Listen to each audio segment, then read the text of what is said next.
ça que je dis que puisque Jésus-Christ est la pierre angulaire de l'Église, qu'il est la centralité de notre assurance puis de notre espérance. Frères et sœurs, écoutez ça. Le fondement de votre salut, de notre salut commun, ce n'est pas nos efforts, ce n'est pas nos œuvres, c'est Jésus-Christ et Jésus-Christ crucifié. Ce n'est pas parce que tu lis beaucoup, ce n'est pas parce que tu pries beaucoup, ce n'est pas parce que tu aimes les autres beaucoup que tu es sûr d'être sauvé. C'est à cause de Jésus-Christ et Jésus-Christ crucifié seulement. Comprenez-vous que c'est une des choses les plus merveilleuses et libératrices, même si vous êtes sauvé depuis longtemps, c'est une des choses les plus merveilleuses et libératrices que vous pouvez entendre, comprendre et retrouver ce matin dans votre âme. Que le sûr fondement de votre âme et donc de votre joie, de l'assurance de la délivrance de la mort, d'une communion éternelle avec Dieu et avec les autres croyants, de votre acceptation aux yeux de Dieu, du pardon de vos péchés, ça repose uniquement et entièrement sur une seule personne, Jésus-Christ. Lui uniquement. Laissez-moi vous le dire d'une autre manière. En réalité, là, il n'y a pas une telle chose que des grands hommes et des grandes femmes de Dieu. Ça n'existe pas. Il y a seulement des hommes et des femmes extrêmement faibles et misérables qui ont cependant un merveilleux et grand Dieu sauveur. On est tous dans le même bateau, mais on a un Dieu merveilleux, grand, glorieux, puissant, gracieux. Puis s'il fallait qu'une seule partie de notre fondation, de notre salut, une seule pierre, une seule bout de pierre repose entièrement sur nous, même si tout le reste reposait sur le Seigneur, si finalement il y a une partie qui repose entièrement sur nous, je peux vous garantir, puis la Bible vous garantit, que tout l'immeuble va s'écrouler avec assurance parce que cette pierre-là va éclater. Parce que c'est de même qu'on est fait. Sans lui, on ne peut rien faire. On ne peut pas être une pierre de notre fondation de salut. Mais oh, gloire à notre grand Dieu Sauveur, parce que ce n'est pas le cas. Notre assurance et notre espérance ne repose aucunement sur nous. Aucunement. D'aucune façon possible. Mais seulement sur Jésus. Seulement sur Christ seul. Dites-moi donc, frères et sœurs, est-ce qu'on peut, dès maintenant, à cette heure précise-là, être absolument certain que lorsque la dernière brique de notre vie va être mise, qu'on va être encore debout devant le Christ Jésus quand il va revenir dans la gloire? Est-ce qu'on peut être certain à ce moment précis-là? Est-ce que ces promesses éternelles qu'il nous a faites vont vraiment s'accomplir à la fin? Est-ce que tu peux être certain? Drette là aujourd'hui. La réponse que la Bible dit, c'est oui. Puis pourquoi? Parce que vous allez y arriver? Parce que vous allez tenir jusqu'à la fin? Non. C'est pas ça que la Bible donne comme réponse.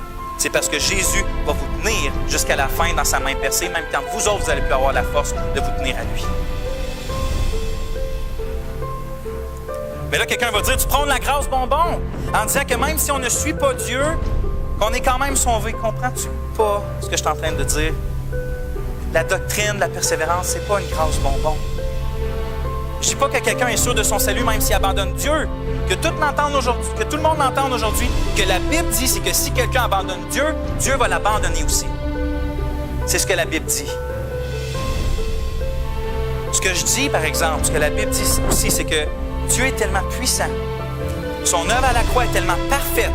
Christ est tellement central qu'il donne aux véritables chrétiens un cœur dans lequel il met une telle crainte, une telle joie en lui qui ne va pas permettre qu'il se détourne. Vous ne verrez jamais un vrai chrétien tourner le dos et dire « Je ne trouve plus Jésus-Christ la personne la plus merveilleuse de ma vie ». Ça ne veut pas dire qu'il ne va pas passer par des périodes, que ça va être plus noir et ténébreux. Mais au bout de la ligne, Dieu ne va pas permettre que son cœur s'éloigne de lui. Parce qu'il est un Dieu jaloux et ceux qui ont donné la vie de son Fils pour eux, il ne va pas les laisser se retrouver. Parce que leur fondement, ce n'est pas eux, mais c'est lui. Mes frères et sœurs, il n'y a qu'une seule raison pour laquelle on peut être sûr qu'on va se présenter sans tâche devant Christ lors du jugement. Il n'y a qu'une seule raison pour laquelle tout ce qui est Dieu, en passant de sa justice jusqu'à sa grâce, en passant par sa puissance, est 100% pour nous. Il y a une seule raison pour laquelle la vie éternelle est pour nous une certitude dès maintenant. Une seule raison qui garantit que le temple saint de Dieu qui est nous va pouvoir être terminé, que Dieu va achever son travail. Puis cette raison-là, c'est Christ, Christ, Christ et Christ seulement. Car sur cette croix-là, Christ a pris nos péchés. Christ a pris notre malédiction. Christ a pris la colère de Dieu contre nous.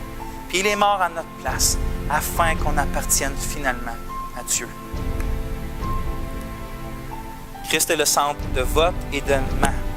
Christ est le centre de notre assurance et de notre espérance. Écoutez l'apôtre Pierre qui cite le prophète Ésaïe. Il dit, en 1 Pierre 2,6, « Voici, je pose en Sion une maîtresse pierre d'âne, choisie, précieuse, et celui qui croit en elle ne sera pas confus. » Aucun regret, aucune confusion, aucune honte, aucune tristesse pour ceux qui ont pour fondation le Seigneur Jésus-Christ. Mais Pierre ajoute cet avertissement-là tout de suite après. C'est donc pour vous qui croyez qu'elle a ce prix, si on croit en Christ. Mais pour ceux qui ne croient pas, la pierre que ceux qui bâtissaient ont rejetée, celle-là est devenue la pierre maîtresse de l'âme, une pierre d'achoppement et un rocher qui fait trébucher. Est-ce que ta vie est fondée sur le Seigneur Jésus-Christ? Est-ce qu'il est plus précieux pour toi que toute autre chose? Sinon, si tu le rejettes, si tu ne le glorifies pas, si tu ne le prends pas comme ton trésor ultime, comprends la situation dans laquelle tu es ce matin. La colère et la malédiction de Dieu demeurent sur toi en ce moment même. C'est pas une blague. Ton fondement, ça doit être Jésus-Christ. Parce que quand la tempête du jugement dernier va arriver, et quand le Seigneur Jésus va arriver dans sa gloire pour venir chercher ceux qui ont cru en lui, bien, la tempête de son jugement va tomber sur ceux qui n'ont pas cru en lui. Et si ton seul fondement, ce n'est pas Jésus-Christ, ta vie ne subsistera pas. Ton bâtiment va tomber. Tout ce que tu as fait en un autre nom que celui du Seigneur Jésus-Christ. Et ce jour-là va venir. Donc, je te dis ce matin, puis je plaide avec toi, ne le rejette pas. Crois en lui.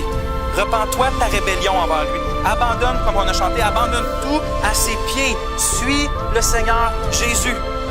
Et tu vas être réconcilié avec ton Dieu gratuitement. Et le fondement solide que je parle depuis tantôt, et la félicité, et la joie, et l'abondance de satisfaction dans l'éternité dès maintenant va être disponible pour toi.